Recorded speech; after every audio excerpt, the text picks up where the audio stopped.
इसके साथ साथ ये दिन हमें प्रेरणादायक का भी दिन है।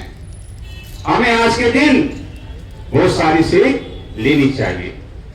बहुत सारे बुद्धिजीवियों ने अपनी अपनी बात रखी, बहुत सारे लोगों ने बाबा साहब को पढ़ा, बहुत सारे लोगों ने बाबा साहब के बारे में बताया, लेकिन मेरी इतनी औकात नहीं या मेरी इतनी हैसियत नहीं मैं बाबा साहब के बारे में विस्तार से बता सकूं, क्योंकि जितना भी मैं बोलूंगा उतने बाबा साहब के बारे में शब्द कम पड़ जाएंगे। और मैं सबसे पहले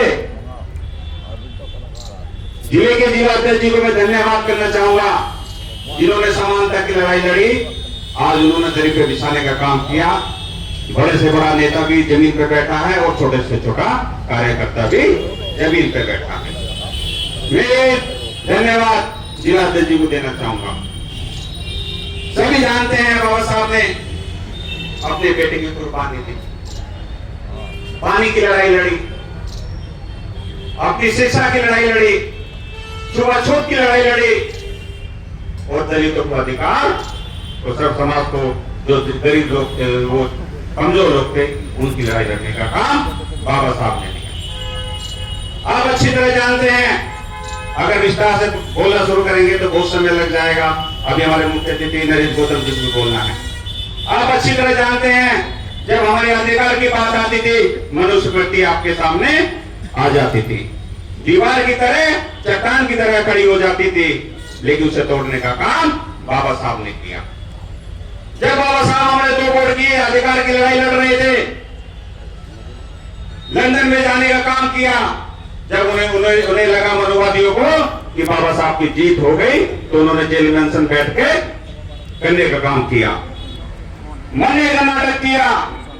जब बाबा साहब कहने लगे कोई बात नहीं, मैं नाम लेना नहीं चाहूंगा आज के दिन, बाबा साहब ने कही मरता मर जाए, कौन सा मर है, सब लोग आते हैं, सब लोग मरते हैं, अगर ये भी मर जाएगा तो क्या फर्क पड़ेगा।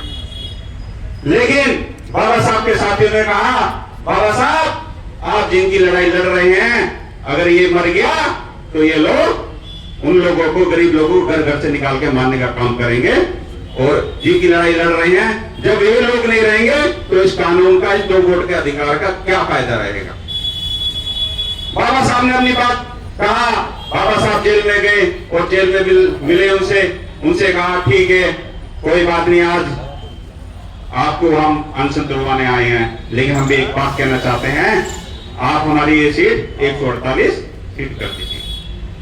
तो बाबा साहब की वो बात मानी गई, अपने लोगों को 148 सीट रिजर्वेशन के तौर पे संविधान में देने का, 503 में से देने का काम किया। लेकिन मैं आज ये कहना चाहता हूं, जो बाबा साहब के बल पर संविधान में जाने का काम करते हैं, वो एक सरकार के लिए काम करते हैं और वो बाबा साहब के अनुयायी बनने का काम नहीं कर रहे हैं। किसी ने मेरे से सवाल पूछा, मैं मुरादाबाद में था, कि आपके जो सांसद बैठे हैं वो आपकी लड़ाई क्यों नहीं लड़ते हैं। मैंने भी उनसे कहा, अगर वो बाबा साहब के सांसद होते तो वो लड़ाई लड़ते, वो भारतीय जनता पार्टी के सांसद हैं, ना कि बाबा साहब के सांसद हैं। बाबा साहब को मानने वाले होते हैं, वो चमचागिरी नहीं करते। बहुत सारे वक्ता ने 2027 की सरकार बनाने का काम किया, बोल रहे थे 2027 में सरकार बनेगी। मैं कहना चाहता हूं ऐसे सरकार नहीं बनेगी। जैसे आप कहना चाहते हो सरकार नहीं बनेगी, मैं कह रहा आप 15 मिनट का या 1 घंटे का, 2 घंटे का समय नहीं दे पा रहे। अगर मैं बड़े बोल नहीं बोलना चाहता, अगर मेरे घर में मौत आज हो भी जाती, तो मैं बाबा साहब के परिवार दिवस में या आपके बीच में जरूर आता। मैं शाम को अंतिम संस्कार करने का काम करता, लेकिन मैं आप लोगों के बीच में आने का काम करता। सरकार कैसे बनेगी? अभी हमारे भाई साहब थे, उन्होंने सीधा सीधा कोऑर्डिनेटरों के उस पर काम किया। सरकार कोऑर्डिनेटर से नहीं बनेगी, विधानसभा अध्यक्ष से बनेगी, बूथ अध्यक्ष से बनेगी, सेक्टर अध्यक्ष से बनेगी, जिला अध्यक्ष की मेहनत से बनेगी। वे जब बनेंगे जब आप उसमें योगदान देने का काम करेंगे। मैं ये कहना चाहता हूं, कितने लोग ऐसे हैं जो टोपी पहन के, गले में जमखा पहन के आप निकलते हो, कोई नहीं पहनता, बस एक ऊपर से आदेश आ जाता है, उसे नीचे नहीं पहुंच पाता है। माने बहन जी जो आदेश करती है वो नीचे तक नहीं पहुंचा पाते। मेरा आपसे निवेदन है, अगर आपको 2027 बनानी है तो आपको नीचे तक संदेश पहुंचाने का काम करें। मैं एक वक्ता को और सुन रहा था, एक भाई साहब थे, उन्होंने कहा कि कुछ लोग कहते हैं बहन जी डर गई, बहन जी बोलने का काम नहीं कर रही है। मैं आपको एक छोटी सी कहानी बताना चाहता हूँ, ज्यादा समय मैं आपका नहीं दूंगा क्योंकि बहुत देर बैठे बैठे हो गई। एक बार भगवान बुद्ध चलते चलते थक जाते हैं, वो पेड़ के नीचे बैठ जाते हैं।